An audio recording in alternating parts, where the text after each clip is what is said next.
हो चुके हैं। तो आज हम डिस्कशन करेंगे ऐसे को लेकर। देखो, एस्पेक्ट में यहाँ पर कवर करूंगा, और जो हमारी सीरीज ऑफ लेक्चर्स होगी अराउंड 5 लेक्चर्स हम कवर करेंगे, जहाँ पे ऐसे को लेकर जितने भी एस्पेक्ट है, और साथ में मैं आपको लाइव ऐसे आंसर राइटिंग भी करवाने वाला हूँ। मेरी खुद की कॉपीज और जो अच्छी कॉपीज है जिन्होंने अच्छे मार्क्स स्कोर किए हैं। लास्ट टाइम भी आई स्कोर्ड 122 इन ऐसे पेपर। 140 वाले भी है, 130 वाले भी है, बट स्लाइट डिफरेंस आपको रहेगा सबकी अप्रोच में। तो हमें सीखना है कि हम किस टाइप की अप्रोच को फॉलो करते हैं। सबकी एक यूनिक पर्सनालिटी है, और ऐसे रिफ्लेक्ट करता है आपके थॉट प्रोसेस को, आपकी पर्सनालिटी को। तो हम वही निखारेंगे जो आपके अंदर है। ठीक है, तो सबसे इंपॉर्टेंट पार्ट होगा ऐसे का कि जो हमारा व्यक्तित्व है, जो हमारी पर्सनालिटी है, जो हमारे आइडियाज है, जो हमारे थॉट प्रोसेस है, उनको किस टाइप से अपन सिंक्रोनाइजेशन कर पाते हैं as per the demand of जो भी आपका क्वेश्चन है, जो ऐसे को लेकर आपको दिया गया है। फिलोसॉफिकल लाइंस भी हो सकती है। जनरली आप देखोगे पिछले 3-4 सालों से कोई भी एक कोट उठाकर दे दिया जाता है, एक फिलोसॉफिकल लाइन आपको उठाकर दे दी जाती है, और उस पर आपको 10 to 12 पेज के अंदर अपने जो आइडियाज को एक्सपांड करना है। तो सबसे बड़ा जो चैलेंज होता है कि किस टाइप से हम वो 1000 से 1200 वर्ड को इतना अच्छे से सिंक्रोनाइज करें as per the demand of the question, with the varied and multiple dimensions, जो आपके आंसर को, आपके ऐसे को बहुत अच्छा बना सकती है, विद लाइव एग्जांपल्स। तो यही चीज मैं आपको सिखाने वाला हूँ इन अगले 4 to 5 लेक्चर्स के अंदर। तो इस चीज को अपन देखो सीरीज में कवर करेंगे, जैसे मैंने आपको टाइमलाइन भी दी है कि किस टाइप से अपन सारे एस्पेक्ट्स कवर करेंगे। आज का जो लेक्चर होगा, आज के लेक्चर में हम बेसिक इंट्रोडक्शन की बात करेंगे। ऐसे क्या होता है, क्या एक ऐसे के लिए रिक्वायरमेंट है, क्या चीजें आपको ऐसे के लिए पढ़नी चाहिए, किस टाइप के नोट्स आपको ऐसे के लिए बनाना चाहिए, वीक में आपको कितने ऐसे रीड करने हैं, कितने ऐसे की ब्रेनस्टॉर्मिंग आपको करनी है, किस टाइप से करनी है, जो भी आपके डाउट्स हैं। ठीक है, आपके जो भी डाउट्स होंगे वो भी मैं आज लूंगा, ताकि अगले आने वाले 4 लेक्चर्स में उन सबको भी मैं कवर अप कर सकूं। ये सारे डायमेंशन आज हम स्टडी करेंगे। ठीक है, तो मैं आपको एक बार स्क्रीन शेयर करता हूं, ताकि उस पर मैं सारी चीजें आपको लिखकर इजीली दिखा सकूं। एक बार जस्ट अ मिनट।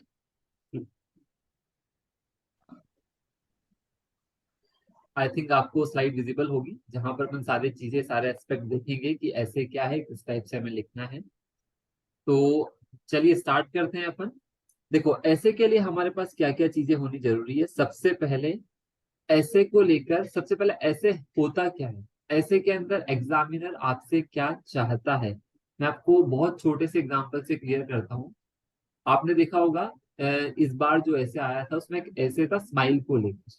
ठीक है, जिसमें लिखा हुआ था, अगर उसको मैं हिंदी में आपको बोलूं तो उसमें इतनी अच्छी बात लिखी थी कि जब भी कभी आप असमंजस की स्थिति में हो, जब भी आप कोई डाउट में हो या किसी विकट परिस्थिति में हो, तो स्माइल आपके लिए बेस्ट सॉल्यूशन है। कि स्माइल इस टाइप से एक लाइन थी, मैं अभी जस्ट आपको रीड करके बताऊंगा, जो परफेक्टली लाइन यूपीएससी ने दी थी। तो उसमें लिखा था, हर असमंजस और हर विकट परिस्थिति में आपकी मुस्कुराहट ही आपके लिए एक चुनिंदा साधन है। That is the only vehicle to drive in that particular different situation. तो स्माइल को लेकर आप सोचो, स्माइल को आपको 1000 to 1200 वर्ड के अंदर लिखना है। तो आपके पास कितना बड़ा टास्क है कि स्माइल वाली चीज को लेकर आपको 1000 से 1200 वर्ड में दिखाना है।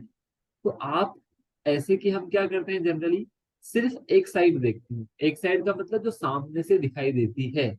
ऐसे की वो साइड भी होती है जिसको अपन फ्लिप साइड ऑफ द ऐसे बोलते हैं। हम हर चीज को काउंटर कर सकते हैं। मैं ये भी बोलूंगा कि जरूरी नहीं है स्माइल ही हर चीज के लिए, हर विकट परिस्थिति से निकलने के लिए साधन हो। स्माइल के साथ एक्शन भी होना चाहिए। बिना एक्शन क्या स्माइल मेरी हेल्प करेगी कि सब जगह से बाहर निकलने के लिए? हो सकता है स्माइल फेक भी हो सकती है, जिसमें अपन रिलेट कर सकते हैं बहुत सारे डायमेंशन से। जैसे टेररिस्ट एक्टर्स हैं, वो इतने सारे लोगों को मार रहे हैं फिर भी हंस रहे हैं, तो क्या उनकी स्माइल रियल स्माइल है क्या? तो इसे बहुत सारे एस्पेक्ट अपन लेकर आते हैं उस पर्टिकुलर चीज को एक्सप्लेन करने के लिए। तो सबसे पहले हमारी चीज होगी व्हाट इज ऐसे। हमारे लिए ऐसे का मीनिंग क्या है। ठीक है, ऐसे जनरली आज आप देखोगे, क्योंकि सबसे बड़ी डिफिकल्टी होती है आपको फिलोसॉफिकल एंगल एक्सप्लेन करने को लेकर। तो ऐसे को मैं बहुत ही सिंपल पिक्चराइज करूंगा कि ऐसे क्या है आपका, सिंक्रोनाइजेशन ऑफ योर आइडियाज। बहुत सिंपल डेफिनेशन है। ठीक है, ये आपको कहीं बुक में से नहीं, जस्ट अपनी थॉट प्रोसेस से बनाई गई एक डेफिनेशन है कि सिंक्रोनाइजेशन ऑफ योर आइडियाज। जिस दिन आप अपने आइडियाज को सिंक्रोनाइज कर पाओगे, सिंक्रोनाइजेशन ऑफ योर आइडियाज। अब ये आइडियाज आपके हर टाइप के होंगे, आइडियाज होंगे that is your multiple dimensions. जैसे गांधी जी ने बोला था ना कि उन्होंने जिस किस टाइप से ट्रुथ की डिस्कवरी करने के लिए इतने सारे वेरिड एंगल को टेस्ट किया, तो आपके लिए भी ये क्या है, डिस्कवरी ऑफ ट्रुथ के टाइप से है। ऐसे का मतलब आपको बहुत सारे एंगल एक्सप्लोर करने हैं। तो ऐसे आपको क्या दिखाएगा यहाँ पर, मल्टीपल एस्पेक्ट्स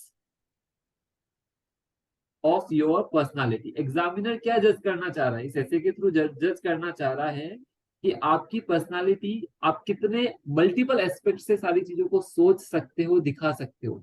ध्यान रखना, किसी भी ऐसे का कोई आइडियल सॉल्यूशन नहीं मिलेगा। मैं ये नहीं बोल सकता कि पर्टिकुलर अगर कोई फिलोसॉफिकल ऐसे, अगर जितने भी स्टूडेंट मेरी क्लास में हैं, आज जैसे कि अपन लोग 12 स्टूडेंट है, 15 स्टूडेंट है, तो अब 15 के 15 स्टूडेंट अगर अपने ऐसे को लिखते हो तो 15 के लिखने का तरीका अलग हो सकता है, आइडियाज अलग हो सकते हैं। ध्यान रखना, ऐसे में कोई मॉडल आंसर नहीं है, कोई सही और कोई गलत नहीं है। जो सही है वो है आपके लॉजिक के पीछे आपका क्या आर्ग्यूमेंट है, आपने किस तरह से उस चीज को ऐसे से रिलेट किया है, that is the most important thing. तो ऐसे में ये चीज अपनी जरूरी है, सबसे पहले आपका सिंक्रोनाइजेशन ऑफ योर आइडिया। दूसरी चीज जो ऐसे के अंदर आती है हमारी, सबसे बड़ी चीज है जो जहां पर हम सबसे बड़ी गलती करते हैं, टॉपिक को समझने को लेकर। जैसे आप सोचोगे हमारे पास, मैं आपको एक छोटा सा एग्जांपल देके दिखाता हूँ कि किस टाइप से आपको टॉपिक को समझना है। ठीक है, फॉर एग्जांपल मैं एक टॉपिक यहाँ पर लिखता हूँ ताकि आपको जस्ट आइडिया लगेगा कि टॉपिक का मीनिंग क्या है। फॉर एग्जाम्पल मैंने एक टॉपिक आपको लिखा है यहाँ पर, it is difficult, it is difficult to find happiness, it is difficult to find happiness within oneself, it is difficult to find happiness within oneself, but it is impossible, but it is impossible to find it, to find it anywhere else।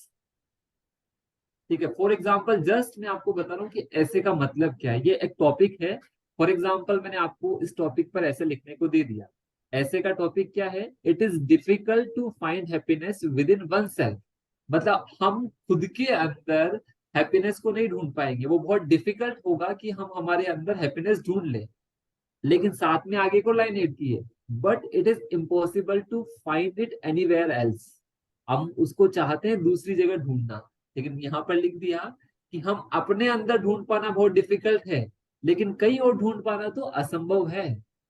अब इस चीज को आपको अगर 1200 word के अंदर explain करना है, तो अगर मैं आपको एक छोटी सी चीज बोलूं, इस ऐसे का मीनिंग क्या है, ऐसे बोलना चाह रहा है कि हैप्पीनेस है तो हम खुद में ही, लेकिन हम क्या कर रहे हैं, हैप्पीनेस को इधर उधर ढूंढ रहे हैं। तो जब हम खुद में हैप्पीनेस को रियलाइज नहीं कर पा रहे हैं, तो असंभव है दूसरी चीजों में हैप्पीनेस को पा लेना। तो एक बहुत इंपॉर्टेंट कोट आता था बुद्धा बुद्धा का, जो महात्मा बुद्ध का कोट था, जिसमें वो बोलते हैं, happiness lies with in us, happiness lies with in us. Happiness हमारे अंदर ही है, लेकिन व्यक्ति ढूंढता रहता है उसको सब जगह। तो एक मीनिंग तो ये हो गया इसका। ध्यान रखना, ऐसे के मल्टीपल मीनिंग आपको निकालने पड़ेंगे, क्योंकि आपको बहुत सारे एस्पेक्ट देने हैं इसको। ऐसे की जब मैं डायमेंशन कल खोलूंगा मैं, तो आप देखना कितनी सारी डायमेंशन, कितने सारे एंगल से खोलूंगा। तो सबसे पहले जो भी टॉपिक आपको गिवन है, उस टॉपिक को समझो। ये टॉपिक का जो सार है वो है कि हैप्पीनेस हमारे अंदर ही है, लेकिन व्यक्ति उस हैप्पीनेस को नहीं समझ पाता और इस हैप्पीनेस को अपने पूरे आसपास खोजने की कोशिश करता है। मतलब it is part of illusion. ये ऐसे दूसरी चीज को किसको डिपिक्ट कर रहा है, ये ऐसे डिपिक्ट कर रहा है इल्यूजन को। ये ऐसे डिपिक्ट कर रहा है कि किस टाइप से एक पर्टिकुलर पर्सन का मैन का एलिनिएशन हो चुका है। एलिनिएशन होने का मतलब वो खुद को भूल के बेसिकली सारी दुनिया के अंदर क्या ढूंढ रहा है, सुख ढूंढ रहा है, हैप्पीनेस ढूंढ रहा है। तो इसके कितने अलग अलग मीनिंग, फर्स्ट मीनिंग तो हैप्पीनेस हमारे अंदर है बट हम उसको पहचान नहीं पा रहे। दूसरी चीज, ये इल्यूजनरी वर्ल्ड जो क्रिएट हुआ है, उस इल्यूजनरी वर्ल्ड में इस कंज्यूमरिज्म ने हमारी हैप्पीनेस को हमसे दूर लाकर खड़ा कर दिया। तीसरा इसका मीनिंग है कि किस तरह से हैप्पीनेस ने हमको एलिनेट कर दिया है, हमें खुद से विमुख कर दिया। ऐसे ही जस्ट मेरे सोचने का तरीका है, आपके सोचने का तरीका भी अपन देखेंगे कि किस तरह से। तो सबसे पहले आपको उस टॉपिक के अलग अलग मीनिंग निकालने हैं, ठीक है। ऐसा नहीं हो कि टॉपिक से आप बिल्कुल हटकर कहीं दूर चले जाएं। आपको हमेशा टॉपिक से अटैच रहना है। जो भी आपका आर्ग्यूमेंट हो अपने टॉपिक को कहीं ना कहीं से लिंक कर जाए। ऐसा नहीं है कि एक दो पेज तो अपन ने सिंक्रोनाइजेशन में लिखे और उसके बाद बेसिकली अपना सिंक्रोनाइजेशन बिखर गया। बिखरने का मतलब क्या होगा, पूछा कुछ और है और हम कुछ और अपने हिसाब से। अपन क्या करते हैं जनरली, अपन को सिखाया जाता है कि सोशल डायमेंशन लिखनी है, पॉलिटिकल लिखनी है, साइंस एंड टेक वाली लिखनी है, इकोनॉमिक लिखनी है, फैमिली वाली लिखनी है, ठीक है, इंटरनेशनल एंगल लिखना है। बट फिलोसॉफिकल ऐसे के अंदर वो चीजें वर्क नहीं करेगी, ध्यान रखना। वो जो आपकी नॉर्मल डायमेंशन है ना, जिसको आप बना लेते हैं, socio politic economic religious international, ढेर सारी डायमेंशन, वो फिलोसॉफिकल ऐसे में इतने अच्छे से वर्क नहीं करती। आप ऐसा नहीं है कि ऐसा लिखोगे सोशल दिखा रहा हूँ पॉलिटिकल दिखा रहा हूँ, नहीं। फिलोसॉफिकल ऐसे के अंदर उन डायमेंशंस को आप कैसे अपने ऐसे के अंदर इंकॉर्पोरेट कर पाओगे, वो आपका आर्ट ऑफ राइटिंग है, वो आपका सिंक्रोनाइजेशन है, दैट इज मोस्ट इंपॉर्टेंट। वही मैं सिखाऊंगा एक्चुअली। क्योंकि आप क्या होता है, जनरल ऐसे तो आप लिख लोगे क्योंकि आपके पास कंटेंट होता है, बहुत सारा डेटा होता है। फिलोसॉफिकल ऐसे में इंपॉर्टेंस है आपके आइडियाज, आपके आर्ग्यूमेंट, आर्ग्यूमेंट का जस्टिफिकेशन, उनका synchronisation, that is the most important aspect. इसीलिए यूपीएससी ने क्या कर दिया आजकल, वो सारे के सारे 10 के 10 ही फिलोसॉफिकल देती है, ताकि वो एक्चुअली आपको जज कर पाए। इसीलिए जैसे अभी विनय सर ने बोला कि मार्क्स में बहुत वेरिएशन है। कुछ लोगों के 80 मार्क्स भी है, 70-80 मार्क्स भी है, और बेसिकली कुछ लोगों के 130-140 मार्क्स भी आपके देखने को मिल रहे हैं ऐसे के अंदर। तो आप सोचो, जो आपके टॉपर्स हैं और जो आपके बिलो एवरेज स्टूडेंट है, उनके बीच में 50 मार्क्स का डिफरेंस है। कम से कम 50-60 मार्क्स का डिफरेंस, आप सोचो कितना बड़ा डिफरेंस है एक पेपर। जीएस में कभी इतना डिफरेंस आपको बहुत कम देखने को मिलेगा, एथिक्स के पेपर में जरूर थोड़ा देखने को मिलता है, बट बाकी में क्या है, 10-15-20-25 मार्क्स से ज्यादा डिफरेंस नहीं है। यहाँ 50-60 मार्क्स का डिफरेंस आएगा आपके बिलो एवरेज और आपके अबो एवरेज मार्क्स में। उस चीज को अपन को ध्यान में रखना है, हमारे मार्क्स जो रहे वो किस रेंज में रहे, कम से कम ऐसे के अंदर हमारे मार्क्स आने चाहिए 130+। तो ये जो टारगेट है हमारा कि 130+ हमारे कम से कम मार्क्स होने चाहिए ऐसे के अंदर। तो उसको हमें कैसे डील करना है वो अपन देखते हैं। तो जस्ट मैंने एग्जांपल से आपको फर्स्ट चीज बताई। इसके बाद ऐसे के अंदर जो नेक्स्ट इंपॉर्टेंट चीज होती है, ठीक है, अगर किसी का माइक ऑन है तो माइक बंद कर दीजिए सर, मुझे कुछ बीच में डिस्ट्रप्शन की आवाज आ रही है। तो अगर किसी भी स्टूडेंट का माइक ऑन है तो प्लीज अभी उसको म्यूट कर दीजिए। जो भी आपके डाउट्स होंगे अभी मैं एक साथ ले लूंगा आपके डाउट्स को, ठीक है। अभी जस्ट थोड़ा सा माइक बंद रखे सब लोग, ठीक है। और जो भी जिसको कहीं पे भी डाउट आएगा वो चैट में लिखता रहेगा, ताकि मैं उसको एक साथ एड्रेस कर दूंगा। Now the next important thing, सबसे पहले आपने टॉपिक को समझा, ठीक है। ऐसे का मीनिंग मैंने आपको बताया, आपको अपने आइडियाज को रिप्रेजेंट करना है बहुत सिस्टमेटिक मैनर के अंदर। दूसरी चीज, अब होता है ऐसे का इनिशिएशन, जिसको अपन बोलते हैं बिगिनिंग ऑफ द ऐसे, ठीक है।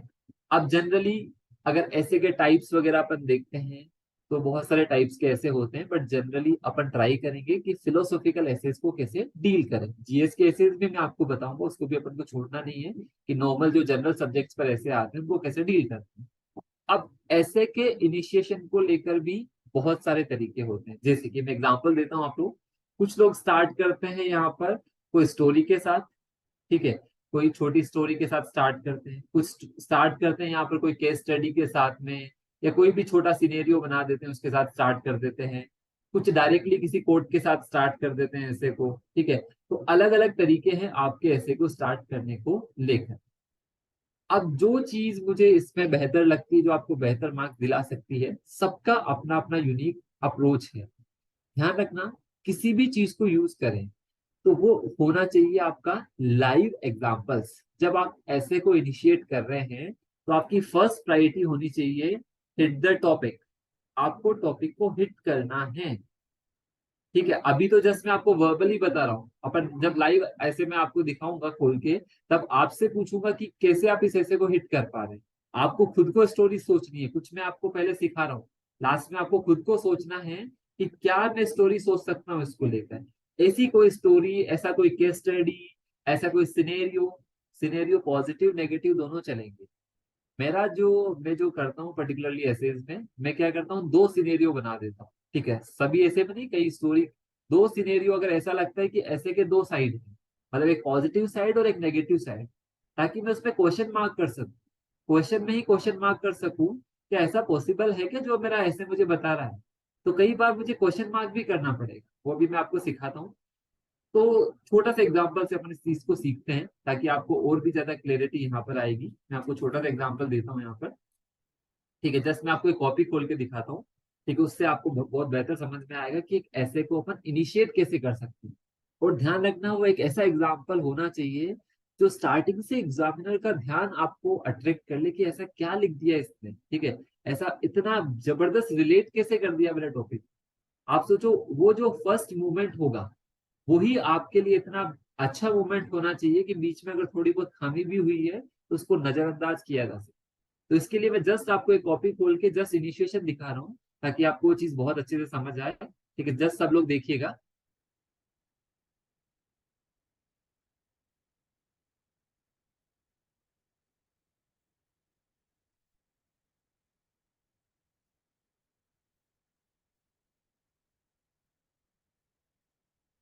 Just a minute.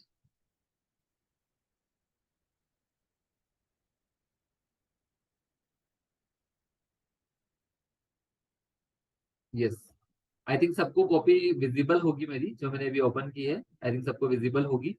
ठीक है, इसका जस्ट टॉपिक देखना। ठीक है, टॉपिक देखना और मेरा स्टार्टिंग देखना, कि टॉपिक को मैंने कैसे स्टार्ट करने का ट्राई किया है, सब लोग देखेंगे। टॉपिक आप लोगों के सामने है यहाँ पर। अवर moral, religious and political traditions are united in their respect for the dignity of life, human life। Topic को दोबारा पढ़ना ध्यान से, कि जो हमारे मोरल, हमारे जो रिलीजियस और जो हमारे पॉलिटिकल ट्रेडिशन हैं, वो सब यूनाइट हो जाते हैं किसके लिए? For the dignity of human life. अब ध्यान रखना, आपको दिखने में चीज पॉजिटिव लग रही है कि जब ह्यूमन डिग्निटी की बात आ जाती है तो हमारे जितने भी मोरल ट्रेडिशन है, रिलीजियस ट्रेडिशन है, पॉलिटिकल ट्रेडिशन है, सब यूनाइट हो जाते हैं, हम इन सबसे परे उठ जाते हैं। मतलब हमारा रिलीजन, हमारा पॉलिटिकल, हम इससे परे होकर बात करते हैं डिग्निटी ऑफ ह्यूमन लाइफ की। तो इस ऐसे के अंदर मैंने दो सिनेरियो दिखाए। एक सिनेरियो में बोला कि हाँ ऐसा होता है, और एक सिनेरियो में बोला बोला कि सिर्फ ऐसा सब कुछ बोलने की बात है, ऐसा मुझे तो दिखाई नहीं देता। अब देखो कैसे मैंने इसको इनिशिएट किया, इस ऐसे को, with the help of this topic, इस with the help of this example. अब ये जो एग्जाम्पल मैंने यहाँ पर लिखा है, जो आपको सिनेरियो वन के अंदर दिखाई दे रहा है, जिसमें मैंने एग्जाम्पल दिया है मोहम्मद शरीफ। ये बेसिकली इनको 2020 में मिला था पद्मा अवार्ड। तो ध्यान रखना, मैंने एग्जाम्पल जो उठाया वो एग्जाम्पल ऐसा उठाया जो लाइव एग्जाम्पल है, और एक ऐसा एग्जाम्पल जो एग्जामिनर को एक क्रिएट करेगा कि मैं कितना सेंसिटिव पर्सन हूँ। ये मोहम्मद शरीफ जो पर्सन थे, जिनको शरीफ चाचा के नाम से भी जाना जाता था, इन्होंने बेसिकली कितना बड़ा काम किया। आप लोगों ने देखा होगा, मरने के बाद कई सारी डेड बॉडीज होती है जिनको कोई ठिकाना नहीं होता, कोई उनका अपना नहीं होता, उनका अंतिम संस्कार भी नहीं होता। तो ये जो मोहम्मद शरीफ है, रिलीजन से, मुस्लिम रिलीजन से आते हैं, बट इनको 2020 में पद्मश्री मिला, और किस चीज के लिए? इन्होंने लगभग 30,000 से ज्यादा डेड बॉडीज का, ऐसी डेड बॉडीज जो किसी ने क्लेम तक नहीं किया, ठीक है, छोड़ के चले गए लोग, बाकी ये हमारी डेड बॉडी नहीं है, 30,000 से ज्यादा ऐसी डेड बॉडीज जिनको कोई क्लेम करने वाला नहीं था, इनका उन्होंने अंतिम संस्कार किया। और किसको जस्टिफाई किया? Right to dignified life, that is the essential part of our article 21, that is the essential part of universal declaration of human rights. आप सोचो कितनी बड़ी बात दे दी। राइट टू डिग्निफाइड लाइफ और राइट टू डिग्निफाइड डेथ, दोनों चीजें यहाँ पर इंश्योर हो रही है। लाइफ तो मिल गई, लेकिन मरने के बाद भी तो राइट टू डिग्निफाइड डेथ भी तो हमारा अधिकार है। ये भी तो बहुत बड़ी चीज है, राइट टू डिग्निफाइड डेथ। ये आर्टिकल 21 के अंदर आपको देखने को मिलेगा अभी। सिर्फ और सिर्फ मरने के बाद भी एक आदमी का अच्छे से अंतिम संस्कार हो, उसको सड़ गलने के लिए नहीं छोड़ दिया जाए, उसे जानवरों के बीच में नहीं फेंक दिया जाए, उसके पास राइट टू डिग्निफाइड लाइफ भी है। तो मैंने यहाँ पर बोला कि इन्होंने अपने रिलीजियस ट्रेडिशंस, मोरल ट्रेडिशंस, अपने पॉलिटिकल ट्रेडिशन से परे होकर एक डिग्निटी ऑफ ह्यूमन लाइफ के लिए, क्योंकि ह्यूमन लाइफ क्या हो गया, जब से आदमी जन्म लेता है और जब से आदमी मरता है, that is the complete cycle of human life. तो यहां से मैंने स्टार्ट किया, इसको लिखा कि Mohammad Sharif, who is also known as Sharif Chacha, awarded Padma Shri 2020 for his exceptional and unparalleled efforts, he cremated more than 13,000 unclaimed bodies in his lifetime to provide the dignity of human life। तो इसको अब देखो मैंने ऐसे से कैसे रिलेट किया, ध्यान से देखना सब लोग, इसको मैंने कैसे रिलेट किया आगे। फिर मैंने आगे रिलेट किया कि ये दिखाता है कि किस टाइप से हमारी मोरल वैल्यूज, हमारे रिलीजियस एथोस, हमारे पॉलिटिकल ट्रेडिशन यूनाइट हो गए किस चीज को, डिग्निटी ऑफ ह्यूमन लाइफ को देने के लिए। ये एक एग्जाम्पल दिखाया मैंने कि जहां पर ह्यूमन लाइफ को डिग्निटी दी जा रही। अब मेरा काम था कि नहीं, ये चीज तो कैसे सीधा दिखा सकता हूँ, ऐसा तो चलो अच्छी चीजें हो रही है तो बुरी चीजें भी तो बहुत सारी जगह हो रही है। तो फिर मैंने सिनेरियो 2 दिखाया, ये दिखाया मैंने इंटरनेशनल सिनेरियो, जिसमें मैंने दिखाया कि म्यांमार की जो हुंता आर्मी है, उसने भी ऑर्डर दिया जो 4 पॉलिटिकल एक्टिविस्ट को मारने को। उस टाइम पर ये चल रहा था 2021-22 के समय पे, जब म्यांमार के अंदर जो भी हुंता आर्मी है, ठीक है, जिसको JUNT नाम से बोला जाता है, वहां की आर्मी का नाम है, जो भी वहां पर रूल कर रही है, उसने ऑर्डर दिया था 4 पॉलिटिकल एक्टिविस्ट को एग्जीक्यूट करने के लिए, बेसिकली लटकाने के लिए। और सिमिलरली तालिबान गवर्नमेंट जो अफगानिस्तान में थी, उन्होंने बेसिकली बहुत सारे वुमन राइट्स पर क्या किया, बहुत सारे अत्याचार किए, बहुत सारे रिप्रेसिव मेजर्स लिए। तो मैंने बोला, एग्जामिनर को बोला कि एक साइड तो एक पर्टिकुलर पर्सन जिसने राइट टू ह्यूमन लाइफ के लिए इतना बड़ा काम कर दिया, और दूसरी साइड में जब देख रहा हूँ तो मैं देख रहा हूँ कि म्यांमार में हुंता आर्मी सरेआम पॉलिटिकल एक्टिविस्ट को हैंग कर रही है, तालिबान गवर्नमेंट सरेआम वुमन के राइट्स को बेसिकली कर्व कर रही है, ठीक है। और सिमिलरली फिर मैंने रशिया यूक्रेन का एग्जांपल लेकर भी बोल दिया, जहां पर उस टाइम पर वुका में सिविलियन किलिंग्स हुई थी। तो फिर मैंने, आप देखो कि कैसे क्वेश्चन मार्क किया, यहां पर मैंने एग्जामिनर को क्वेश्चन मार्क करके छोड़ दिया कि कहाँ हमारे ये लग रहे हैं, are we united for the respect of dignity through our moral, religious and political traditions. मुझे तो नहीं लगता कि ऐसा हो भी रहा है। एक सिनेरियो के अंदर मैंने अच्छी अच्छी बातें बोली, दूसरे सिनेरियो में मैंने क्वेश्चन मार्क खड़ा कर दिया। एग्जामिनर को पूछ रहा हूं मैं कि ऐसा देखते हुए तो नहीं लगता कि हमारे ये सब यूनाइट हो रहे हैं। तो आप सोचो कि दोनों सिनेरियो जो मैंने दिए, जिसमें मैंने कॉन्ट्रास्टिंग रियलिटी दिखाई, एक सिनेरियो में दिखाया कि एक पर्सन अनक्लेम्ड बॉडीज को basically right to dignified life दे रहा है, राइट टू डिग्निफाइड डेथ दे रहा है, और दूसरी तरफ इसके अपोजिट हो रहा है। तो हम कैसे बोल दे कि ये सब यूनाइट हो रही है? That is the beginning of the essay. ये बहुत अलग अलग है, जस्ट मैंने एक एंगल आपको दिखाया है, बहुत सारे एंगल आने वाले 4-5 दिनों के अंदर अपन देखेंगे। तो जस्ट ये चीज आपको समझ आनी चाहिए कि ऐसे के अंदर आपको अपने आइडियाज को किस तरह से एग्जामिनर को देना है, मतलब उस टॉपिक को आपको हिट करना है, दोनों साइड दिखाओ आप। ऐसे के अंदर आप पे कोई बाउंडेशन नहीं है, आप और आपके आइडियाज और आपका पेन, ठीक है, यही आपके सबसे इंपॉर्टेंट एलिमेंट्स है कि आप अपने आइडियाज को कैसे लिखेंगे, ठीक है। जस्ट ये इनिशिएशन अपन ने देखा, ठीक है। वापस अपन आते हैं, ठीक है, अभी टॉपिक को भी अपन एक्सपांड करेंगे कि कैसे बहुत सारे डिफरेंट डिफरेंट डायमेंशंस को अपन एक्सप्लोर करते हैं। तो जस्ट यहाँ तक एक बार, यहाँ तक मुझे बताइए कि कुछ कुछ आइडिया लग रहा है कि व्हाट इज ऐसे, ठीक है, एक यस बार, सर। ठीक है, सब लोगों को कुछ चीजें समझ आ रही है कि ऐसे का मतलब हमारे लिए क्या है? क्योंकि आप लोग ये मान के चलिए कि आपको दोनों फिलोसॉफिकल ऐसे ही एग्जाम में लिख रहे हैं, जिस तरह से अपन पैटर्न देख रहे हैं, तो हमें फुली प्रिपेयर्ड होना चाहिए। जीएस के लिए भी आप प्रैक्टिस कर लो, बट वो इजी है, वहां पर डायमेंशन मिलना इजी रहता है। बट आपको फुली प्रिपेयर्ड होना है कि किस टाइप से अपन को ऐसे को अप्रोच करना है, ठीक है।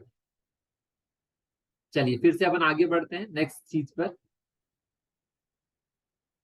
ठीक है। तो अपना हो गया ऐसे का इनिशिएशन, ऐसे क्या है और ऐसे को हमें इनिशिएट कैसे करना है, कि कैसे हम ऐसे को अपने आंसर्स में आगे इनिशिएट करेंगे। अब देखो, जैसे मैंने इस ऐसे के टॉपिक से आपको ये समझाया कि हर ऐसे की कुछ ना कुछ साइड्स आपको देखने को मिलेगी, चाहे पॉजिटिव हो, चाहे नेगेटिव हो, चाहे यूनिवर्सल हो, या कंट्री पर्सपेक्टिव में हो, बहुत सारे एंगल आपको देखने को मिलेंगे जो आपको ढूंढने हैं। नाउ, अब इसके लिए आपको क्या करना है, क्योंकि ये भी चीज इंपॉर्टेंट है कि आप इसको कैसे एक्सप्लोर कर पाएंगे। तो इसके लिए एक और चीज मैं यहाँ पर आपको इम्पोर्टेंट बताता हूँ, इस ऐसे के इनिशिएशन पर अपनी कमांड बनाने के लिए, ताकि आपके माइंड में बहुत सारी स्टोरीज आए, बहुत सारे एग्जाम्पल्स रहे। इसके लिए आपको क्या करना है, इसके लिए कुछ रिसोर्सेज, सबसे पहली चीज जो आपको चीजें ध्यान में रखनी है, सबसे बड़ा रिसोर्स यहाँ पर जो मैं मानता हूँ आपका न्यूज़पेपर। ऐसे के लिए पर्टिकुलरली न्यूज़पेपर से आप कलेक्ट कर सकते हैं, आइडियाज कलेक्ट कर सकते हैं, न्यूज़पेपर से आप एग्जाम्पल्स कलेक्ट कर सकते हैं, न्यूज़पेपर से आप बहुत सारे केस स्टडीज वगैरह कलेक्ट कर सकते हैं। जब भी आपको लगे कि नहीं इस चीज को मैं ऐसे में यूज कर सकता हूँ या कर सकती हूँ, जब भी आपको लगे ना कि इस पर्टिकुलर ये कोई अच्छा ऐसा आया है इनिशिएटिव, जो कुछ यूनिक इनिशिएटिव है, कुछ अलग चीज है, ठीक है, ध्यान रखना ऐसे के अंदर आपको हर चीज डालनी है। जो आप एथिक्स के अंदर अपने सिविल सर्विसेज की सारी वैल्यूज पढ़ते हो ना, कि एक इंटीग्रिटी कैसे इंपॉर्टेंट है, कैसे एम्पैथी इंपॉर्टेंट है, कैसे ऑनेस्टी इंपॉर्टेंट है, कैसे लीडरशिप इंपॉर्टेंट है, तो you have to show your qualities with your ideas, with your justifications. That is the most important. Newspaper के अलावा भी आप क्या करो, जो अलग अलग प्रोग्राम्स आते हैं जैसे सनसद टीवी वगैरह पर हैं, या कई बार बेसिकली क्या है, पीएम साहब मन की बात में भी अलग अलग स्टेट के अलग अलग एग्जांपल्स देते रहते हैं, जिसको आप अपने आंसर्स में यूज कर सकते हो। अलग अलग स्टेक होल्डर्स का ध्यान रखना, रिसोर्सेज में आपको कलेक्ट करने हैं एग्जाम्पल्स, ठीक है, और ध्यान रखना स्टेक होल्डर्स पे आपको फोकस करना है। मतलब आपके ऐसे के अंदर ऐसा नहीं हो कि सिर्फ और सिर्फ एक दो स्टेक होल्डर पर ही आपका काम खत्म हो जाए। ध्यान रखना ऐसे के अंदर आपको मल्टीपल स्टेक होल्डर्स एंड आपको साथ में फिलोसॉफी, क्योंकि फिलोसॉफी का मतलब मल्टीपल स्टेक होल्डर्स का मतलब आप समझ रहे हो। स्टेक होल्डर का मतलब ध्यान रखना आपको वल्नरेबल सेक्शंस को भी यहाँ पर लाना ही लाना है।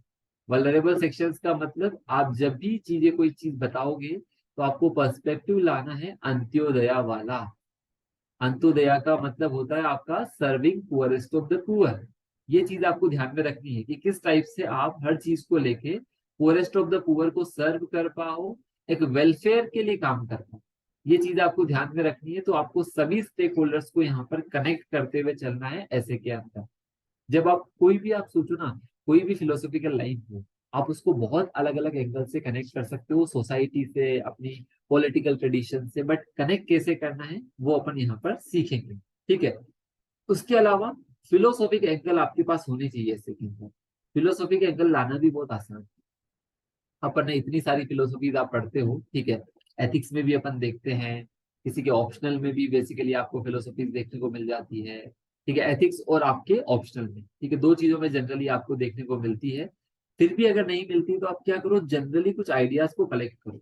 आइडियाज मतलब जैसे कि मैं आपको बताता हूँ, अपन क्या करेंगे, जैसे बुद्धिस्ट थॉट्स हैं, ठीक है, उनके कुछ आइडियाज को कलेक्ट करेंगे अलग अलग मुद्दों पर। अलग अलग मुद्दों पर बुद्धिस्ट जैसे हैप्पीनेस का आया, तो जैसे मैंने बोला कि बुद्धा बोलते हैं हैप्पीनेस लाइज विद इन अस। तो हैप्पीनेस के बारे में, या बेसिकली मोरालिटी के बारे में, या बेसिकली किसी भी चीज को, ट्रेडिशन को लेकर कुछ बुद्धिस्ट के अच्छे अच्छे आइडिया, जैसे डेमोक्रेसी पे अपन कोई चीज बता रहे हैं, तो बुद्धिस्ट से मैं रिलेट कर सकता हूँ कि कैसे वहां पर डेलिब्रेटिव डेमोक्रेसी थी, कैसे वहां पर पार्टिसिपेटिव डेमोक्रेसी थी, वो अपन रिलेट कर सकते हैं बुद्धिस्ट ट्रेडिशन से। उसके बाद बेसिकली आप वेस्टर्न पॉलिटिकल थिंकर्स का भी यूज कर सकते हैं, अगर आपको उनके बारे में थोड़ा आइडिया है, अगर आपने एथिक्स में पढ़ा है, जैसे कि प्लेटो वगैरह का, ठीक है, जैसे कि लोक वगैरह का, और भी बहुत सारे थिंकर्स हैं, जस्ट मैं आपको एग्जांपल दे रहा हूँ। कैसे यूज कर सकते हैं इनकी छोटी छोटी थ्योरीज। जैसे प्लेटो की एक थ्योरी है जिसमें वो बोलता है कि अगर आपको जस्ट स्टेट बनाना है, जस्ट स्टेट का मतलब एक स्टेट जो कि एथिकल स्टेट, एक ऐसा state that is guided by your constitutional morality, एक ऐसा स्टेट जो कि गवर्न्ड बाय मोरालिटी के प्रिंसिपल से हो। तो प्लेटो यहाँ पर क्या चीज बोलता है जो आप अपने ऐसे में यूज कर सकते हो, कि जस्ट स्टेट बनाने के लिए आपको क्या बनाना पड़ेगा। देखो जस्ट स्टेट कब बनेगा, ये तब बनेगा जब आपको, जस्ट एग्जांपल के तौर पे बता रहा हूँ, जब आप जस्ट सोल बना पाएंगे। सोल मतलब हर एक पर्टिकुलर पर्सन की सोल को आप प्यूरिफाई कर पाएंगे, एथिकल बना पाएंगे।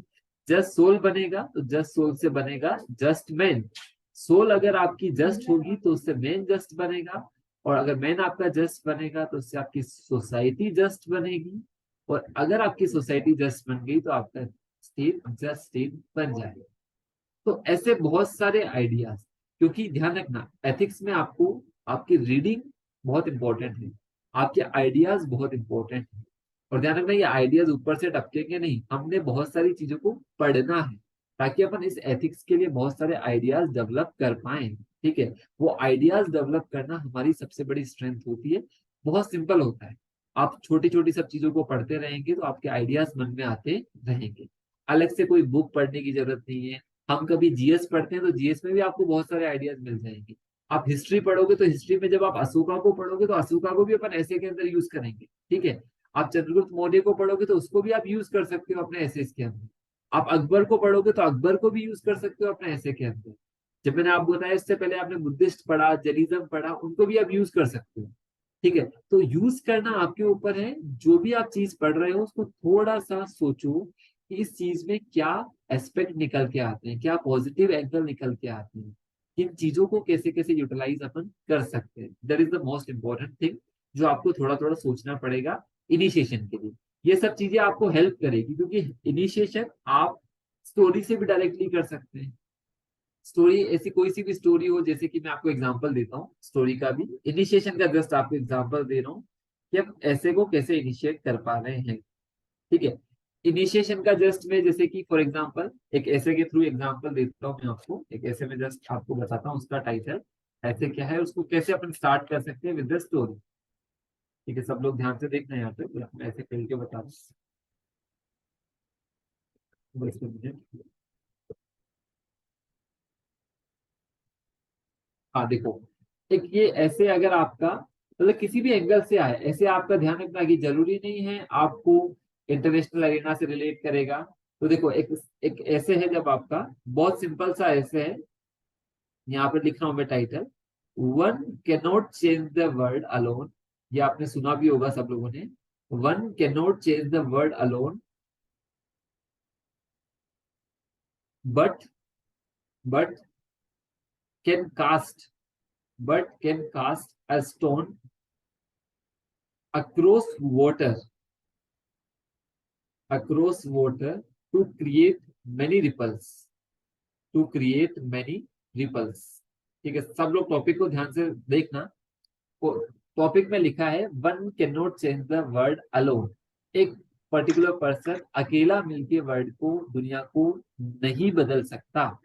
कोई भी व्यक्ति अकेले दुनिया को नहीं बदल सकता, लेकिन वो बदल नहीं सकता, लेकिन क्या कर सकता है, लेकिन पानी में पत्थर फेंक कर कई सारे लहरें तो पैदा कर सकता है। But can cast a stone across water to create many ripples. तो ये स्टेटमेंट क्या बोलना चाहता है, ये स्टेटमेंट इतना सा बोलना चाहता है कि हम इनिशिएटिव तो ले सकते हैं, हम कुछ ना कुछ चीज को स्टार्ट तो दे सकते हैं। ठीक है, हमको पूरा बदल नहीं पाएंगे, बट एक इनिशिएशन, एक स्टेप जो हमें बेसिकली आगे लेकर जाएगा। और हो सकता है हमारे पीछे फिर भीड़ आ जाए साथ में, बहुत सारे लोग उस इनिशिएटिव से जुड़ पाए, लेकिन उन्होंने बोला कि आपको एक इनिशिएटिव तो लेना पड़ेगा।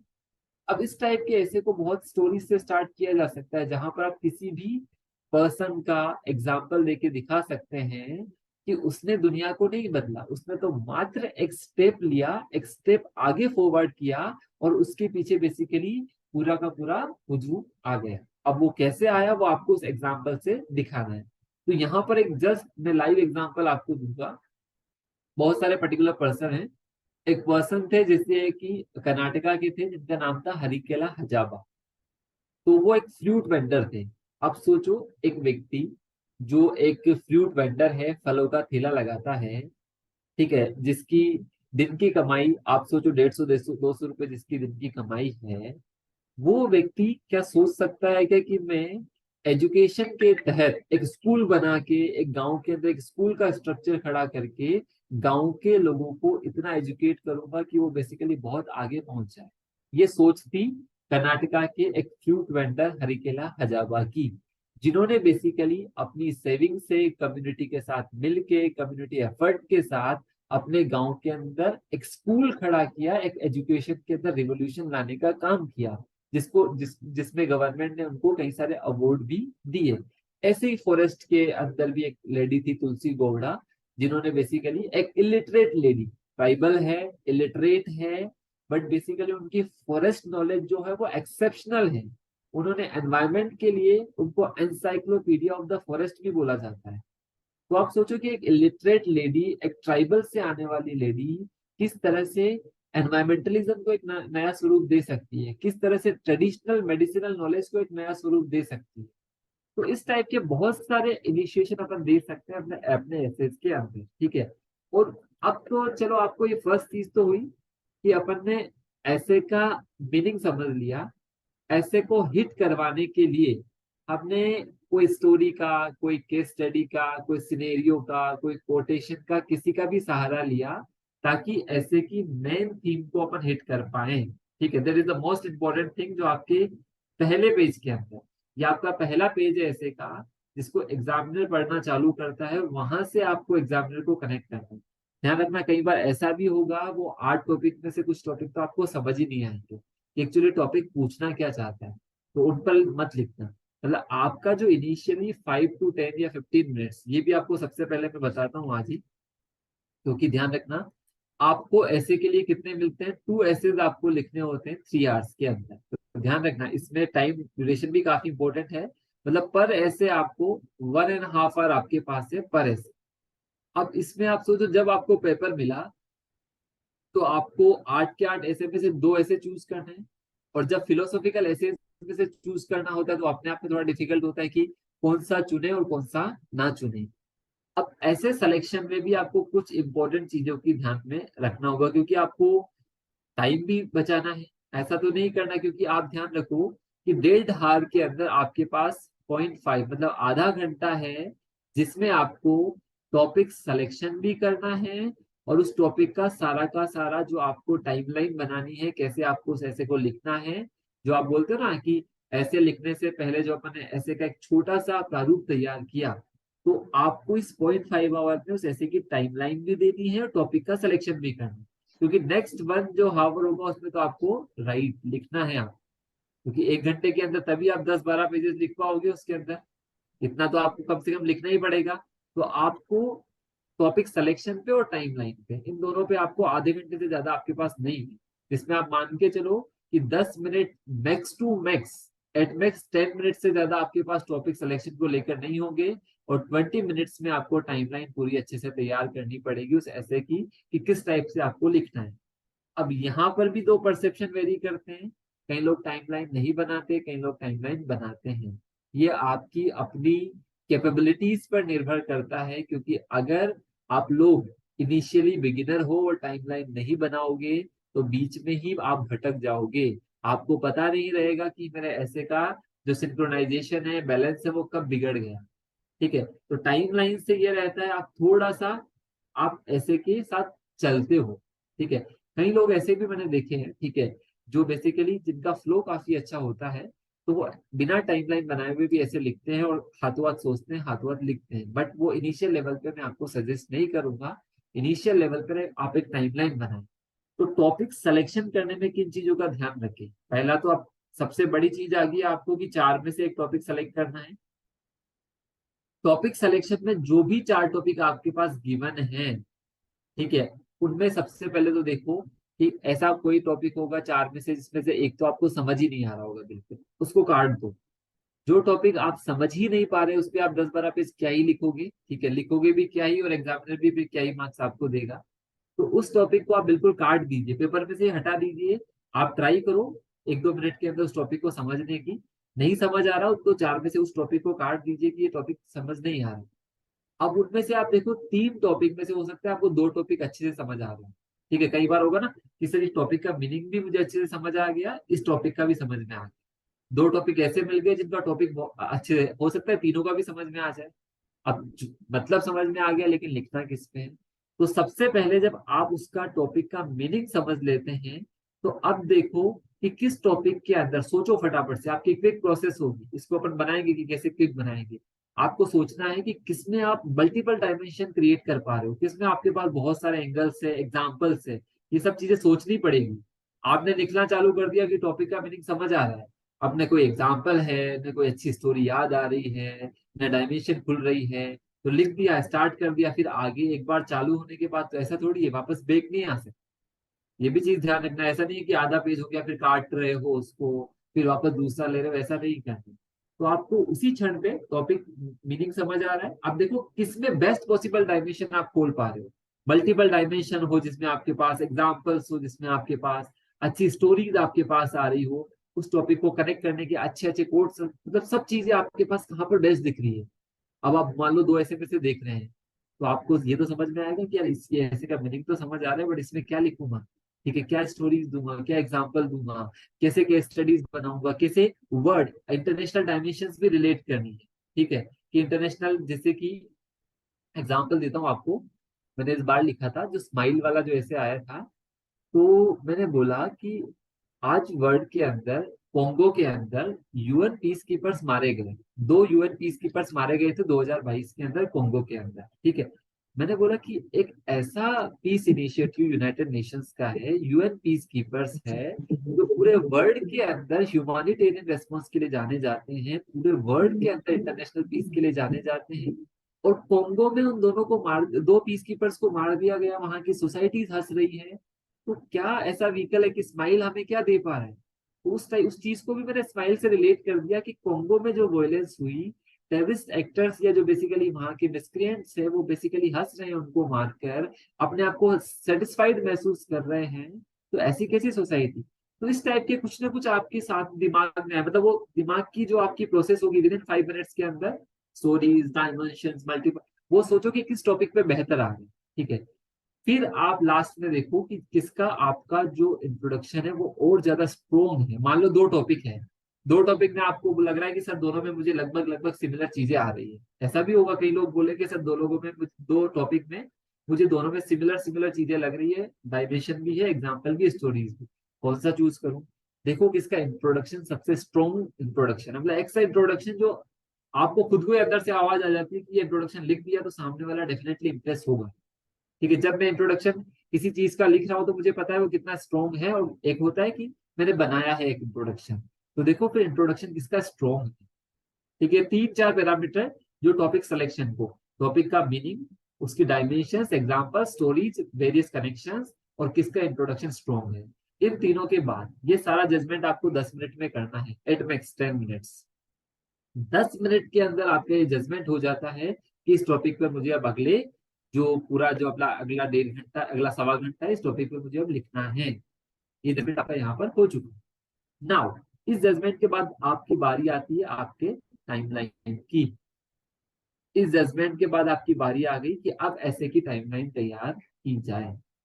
यहां तक समझ आ रहा है सब लोगों को जो मैंने चीजें बोली है। ठीक है, आई थिंक किसी का कुछ कमेंट है, sir can you please show the previous slide once again. Okay, I will show you the previous slide once again. I think ये प्रीवियस स्लाइड थी जो आपको चाहिए थी। Just a minute, I think ये वाली स्लाइड होगी। ठीक है, यहाँ तक आपको समझ आ रहा है सब लोगों को। ठीक है, दिमाग में जा रही है सब चीजें, ऐसा तो नहीं है कि ऊपर से ही चल रहा है सारा। Yes sir. ठीक है, सबको समझ आ रहा है, ओके। तो देखो यहाँ तक आपको हुआ, क्योंकि बहुत छोटी छोटी चीजें हैं, but you have to take care all of these things कि कैसे सेलेक्ट करना है, क्योंकि अदरवाइज एक बार गलती होती है तो आपको पता है कि अब 1.5 घंटे उसी गलती के साथ जीना पड़ेगा। तो वो गलती ना करें, क्योंकि कई बार कई स्टूडेंट के साथ ये चीजें होती है कि इस टॉपिक सिर्फ उस पे सेलेक्ट कर लिया कि हाँ टॉपिक का मीनिंग समझ में आ रहा था, बट बाकी कुछ पता नहीं। ठीक है, कई बार ऐसा होगा कुछ नहीं आता, तो उस केस में तो ठीक है, जो भी आप सेलेक्ट करके लिखना चाह रहे हैं लिखो, बट ऐसा होगा नहीं। जब आप एक अच्छे से ऐसे के लिए प्रिपेयर्ड होके जाते हैं, तो मुझे नहीं लगता ऐसा होगा कि आपको कुछ भी ना मिले, एग्जाम्पल भी ना मिले, सब कुछ आपको मिलता है। बट आप उसको किस टाइप से कनेक्ट कर पाते हैं, ये आपका एक आर्ट वहां पर रहेगा। ठीक है, जो प्रीवियस स्लाइड थी आई होप मैंने आपको दिखा दी है, जो प्रीवियस स्लाइड में आपको दिखा रहा था यहाँ पर। ठीक है, तो ये हो गया अपना इनिशिएशन, अपना टॉपिक सिलेक्शन। ठीक है क्या, अब टॉपिक सिलेक्शन के बाद आपने जो मैंने अभी आपको इंट्रोडक्शन दिखाया ऐसे को समझ के, उस टाइप से आप इंट्रोडक्शन क्रिएट करके, अपन देखेंगे कल और भी अलग अलग टाइप के किस टाइप से डायमेंशंस खोलेंगे, किस टाइप से अपन इंट्रोडक्शन देंगे, वो सारी चीजें भी अपन देखेंगे। नाउ आती है टाइमलाइन की बारी। ठीक है, क्योंकि यही टाइमलाइन है जिसके हिसाब से आप अपना ऐसे लिखने वाले हैं।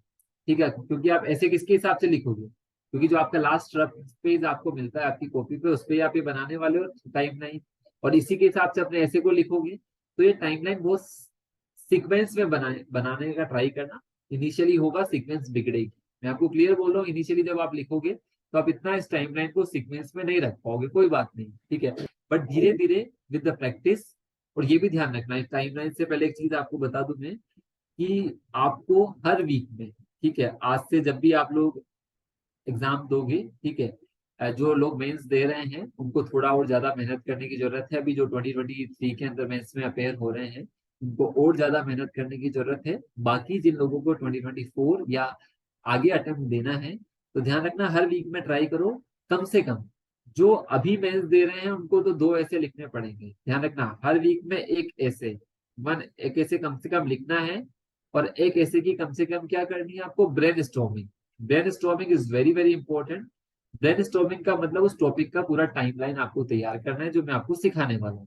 टाइमलाइन का मतलब क्या स्टोरी होगी, कैसे आप उसको रिलेट करोगे, कैसे अलग अलग डायमेंशंस खोलोगे, कैसे टॉपिक के साथ कनेक्ट रहोगे, ठीक है, कैसे टॉपिक को बीच बीच में आपको अलग अलग मोड देने हैं, और कैसे टॉपिक को आपको किस टाइप से टॉपिक को एंड करना है, किस नोट पर आपको टॉपिक को छोड़ना है, कैसे आपको छोड़ना है, वो चीजें आपको ब्रेन स्टॉर्मिंग के दौरान। ब्रेन स्टॉर्मिंग का मतलब होता है कोई भी टॉपिक लीजिए, जस्ट आपके पास वही आपका आधा घंटा होगा, 10 टॉपिक सेलेक्ट भी करना है आपको, और सेलेक्ट करने के साथ साथ 20 मिनट में पूरी टाइमलाइन भी उसकी तैयार करनी है। That is a brain storming.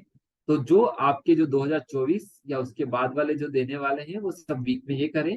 और जिनको 2023 के अंदर अभी मेंस देना है, वो वीक में कम से कम 2 ऐसे अभी से लिखना चालू कर दें हर वीक के अंदर, ठीक है। अगर टाइम कम हो तो कम से कम ब्रेन स्टॉर्मिंग तो जरूर करें, हो सकता है, क्योंकि मैं नहीं बोलता कई लोगों का ऑप्शनल प्रिपेयर नहीं होगा, जो भी चीजें कम से कम 2 ऐसे की वीक में ब्रेन स्टॉर्मिंग जरूर करें।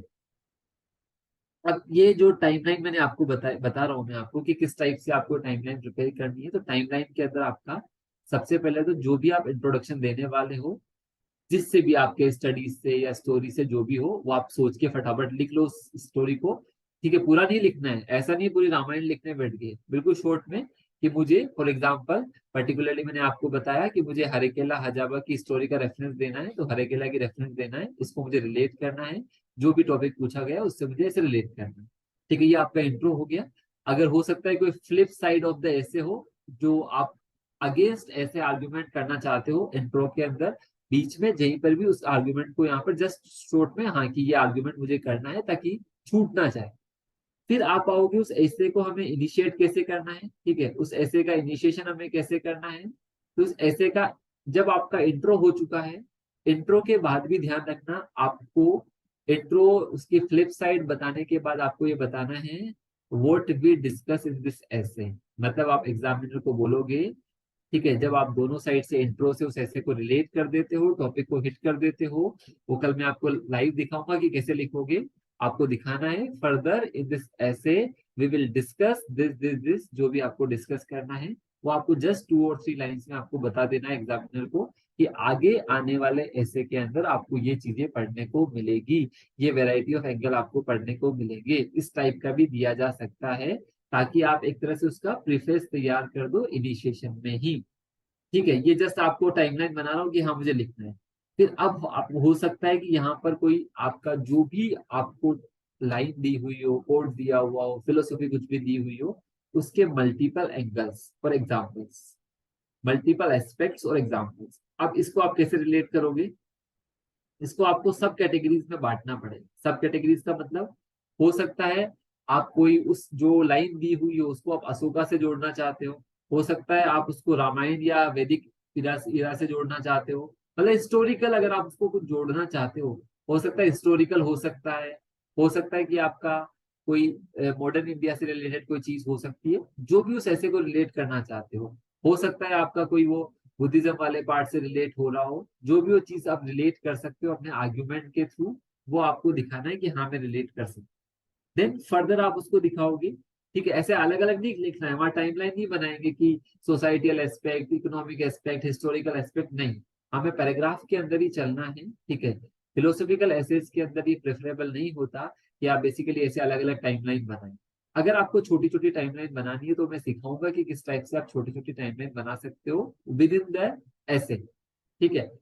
हर पेज पर ऐसा नहीं है कि पूरा पेज ही एक पैराग्राफ में भर दिया है, ठीक है, ऐसा भी नहीं होगा आपका। हर पेज के अंदर आप ट्राई करो कि छोटे छोटे पैराग्राफ, 1 2 या 3 पैराग्राफ आप एक पेज पर रख सकते हो, 2 या 3, बिल्कुल छोटे भी नहीं, 2 या 3 पैराग्राफ एक पेज पर रखिए। बट कई लोग क्या करते हैं, एक साथ ही लिख देते हैं, पूरा पेज ही एक साथ लिख देते हैं। तो थोड़ा सा प्रेजेंटेशन भी बेटर रहे। फिर उसके बाद हो सकता है आप उसको एनवायरमेंट से कहीं पर रिलेट कर पा रहे हो सकता है सोसाइटी के अंदर ऐसी जैसे कि खाप पंचायत से आप कहीं रिलेट कर पा रहे हो। लेकिन एंगल नहीं लिखना है कहीं पर भी, आपको ये नहीं लिखना है कि सोसाइटियल एंगल। आपको जस्ट आर्ग्यूमेंट देना है। वो सोसाइटी का भी हो सकता है, एनवायरमेंट का भी हो सकता है, आपके इंटरनेशनल रिलेशंस का भी हो सकता है, आपकी फिलोसफी का भी हो सकता है, आपकी हिस्ट्री का भी हो सकता है, किसी भी चीज का कोई भी आर्ग्यूमेंट होगा। तो ये जस्ट आर्ग्यूमेंट लिख लीजिए जो भी आपके दिमाग में आ रहे हैं। फॉर एग्जाम्पल आपको दिमाग में आ रहा था कि मुझे एनवायरमेंट का भी रिसेंट ऐसा कुछ हुआ था, ठीक है, उससे मुझे एग्जाम्पल देना है। ये सोसाइटी में अभी ऐसा कुछ चल रहा था, आप पंचायत चल रहा था, कुछ भी चल रहा था, उसका एग्जाम्पल देना है। तो इस टाइप से आप तैयार कर लीजिए। और उसके अलावा आपको कुछ अगेंस्ट में आर्गुमेंट दिखाने हैं, कुछ फ्लिप साइड के आर्गुमेंट दिखाने हैं, वो भी आप यहाँ पर लिख लीजिए सोच के फटाफट से। और कंक्लूजन के अंदर भी क्या क्या आर्ग्यूमेंट आप देने वाले हो, किस टाइप से कंक्लूड करने वाले हो, ये टाइमलाइन में जस्ट आप एक सिंपल सिंपल सिंपल हेडिंग बना लीजिए। ये भी मैं आपको लाइव बना के दिखाऊंगा कि कोई भी पर्टिकुलर टॉपिक आएगा तो मेरी उसके लेकर टाइमलाइन क्या होगी, देन मैं कैसे उसको इंट्रोडक्शन में ला रहा हूँ, कैसे उसका बीच का बॉडी पार्ट तैयार करता हूँ, और कैसे मल्टीपल एंगल्स खोलूंगा। ठीक है, इसीलिए मैंने आपको बोला कि यहाँ पर वो अप्रोच वर्क नहीं करेगी कि societal angle, economic angle, dimension वहीं से आएंगे। बट उसको लिंक करना पड़ेगा टॉपिक की लैंग्वेज के साथ, उसको लिंक करना पड़ेगा एक अच्छे आर्ग्यूमेंट और उसके जस्टिफिकेशन के साथ। ठीक है, ये सारी चीजें हैं जो ऐसे के अंदर अपन डील करेंगे आने वाले अपकमिंग 4 लेक्चर्स के अंदर। आज जस्ट जो मैंने आपको सिखाया कि ऐसे क्या है, ऐसे के अंदर आप कोई भी टॉपिक लेते हो तो कैसे आपको सेलेक्ट करना है, उसका इनिशिएशन कैसे होगा, मल्टीपल आर्ग्यूमेंट्स अपन को उस ऐसे के अंदर बिखेरने हैं, अपनी थॉट प्रोसेस को बहुत सिंक्रोनाइज्ड वे में रिप्रेजेंट करना है। ठीक है, एक और चीज साथ में ध्यान रखना, ऐसे का टॉपिक सिलेक्शन, उसके बाद टाइमलाइन, विद इन 1 आवर के अंदर आपको लिखना है, और सिमिलर चीज आपको सेकंड ऐसे के लिए भी रिपीट करनी है। जो मैं नेक्स्ट 5 to 10 मिनट्स में पहले एक बार आपके डाउट्स लूंगा, एक जनरल डाउट्स जहां जहां पर भी जिसको तकलीफ होती है ऐसे के अंदर, वो एक बार मुझे आप बताओ, फिर अपन फर्दर उस चीज को आगे डिस्कस करें। तो एक बार मुझे जो भी आपको जहां पर भी दिक्कत है, ताकि मुझे एक बार आइडिया लगे, ताकि उस चीज को अपन और भी बेहतर तरीके से डील कर पाए अपकमिंग 4 लेक्चर्स के अंदर।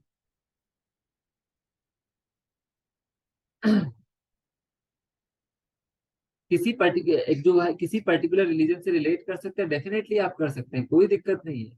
आप उस रिलीजन से रिलेट कर सकते हैं, अपना आर्ग्यूमेंट दे सकते हैं। इवन मैंने आपको बोला ना कि मैं अकबर ने जो रिलीजन था जिसमें उसने सभी धर्मों को एक साथ बुलाया, ठीक है, जो उस टाइम पर वो सभा होती थी, डेफिनेटली उसका रेफरेंस देंगे।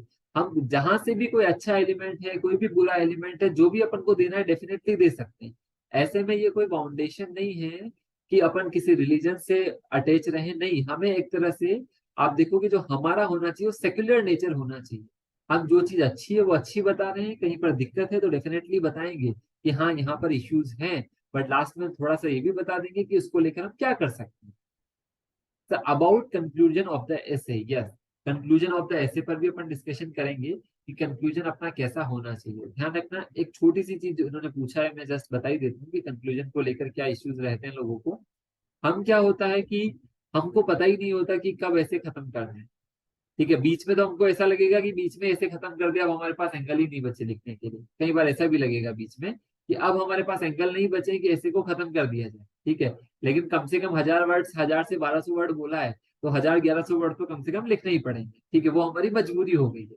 ठीक है, तो उस ऐसे को एक्सपांड कैसे करना है, यही सीखना है हमें कि जब हम एक टाइम पे लगेगा एग्जॉस्ट हो चुके हैं, अब हमारे पास कुछ एंगल्स नहीं बचे हैं कि कैसे ऐसे को आगे प्रोसीड करें। ध्यान रखना, लास्ट का लगभग 1 से 1.5 पेज, 1 to 1.5 पेज हमारा कंक्लूजन का होता है। ध्यान रखना, कंक्लूजन का ये मतलब ये नहीं है कि लास्ट की 2 लाइन लिखी या 3 लाइन लिखी और आपका ऐसे कंक्लूड हो गया। It is not about the conclusion. Conclusion भी एक धीरे धीरे धीरे, मतलब आप सोचो इतना बड़ा ऐसे जो हमने 8 9 पेजेस के अंदर खींच दिया है, उसको ऐसे अब्रप्टली तो बंद नहीं कर सकता कि नहीं बहुत हो गया, 9 पेज लिख दिया, चलो 2 3 लाइन कोई महात्मा गांधी का कोट लिखते हैं, 3 लाइन करते हैं और खत्म करते हैं। This is not the conclusion. ठीक है, कंक्लूजन लगभग 1 से 1.5 पेज जाता है।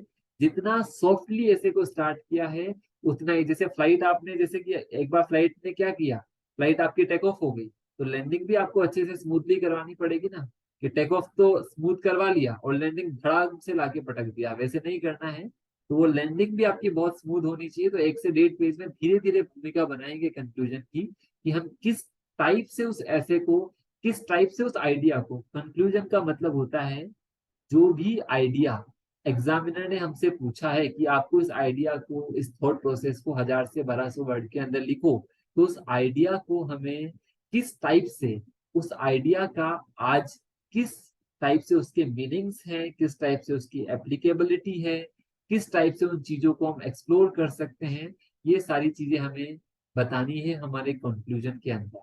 किस टाइप से आज उसको अपन न्यू इंडिया का पार्ट बना सकते हैं, किस टाइप से उसको अपन वसुधैव कुटुंबकम का पार्ट बना सकते हैं, किस टाइप से अपन हमारी लाइफ को एक सब्सटेंस दे सकते हैं उस आइडिया से, वो होता है कंक्लूजन।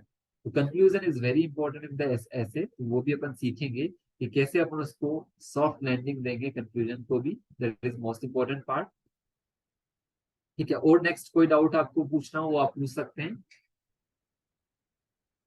ठीक है, आई होप आज की क्लास में ये आपको समझ आया होगा कि ऐसे किस टाइप से आपका प्रोसेस करता है, क्या चीजें हमारे लिए रिक्वायर्ड है। ठीक है, हाँ, रिसोर्सेज के बारे में मैंने आपको बताया कि आप जो पढ़ते हो वही आपके लिए बेस्ट रिसोर्सेज है।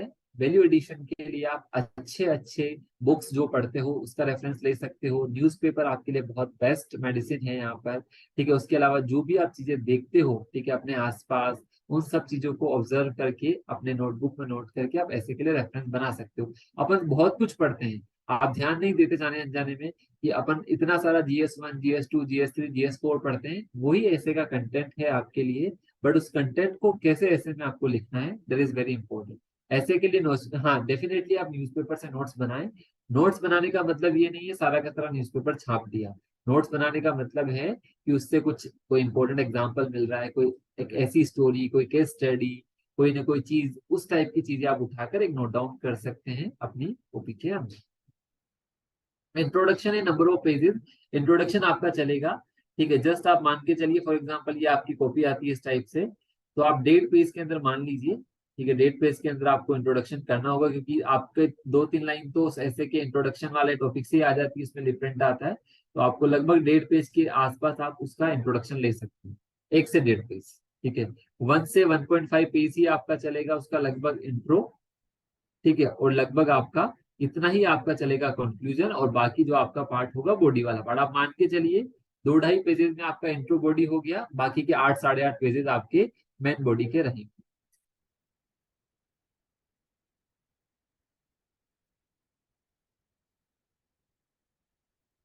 ठीक है, बाकी और भी जो भी डाउट्स है वो डेफिनेटली यू कैन आस्क।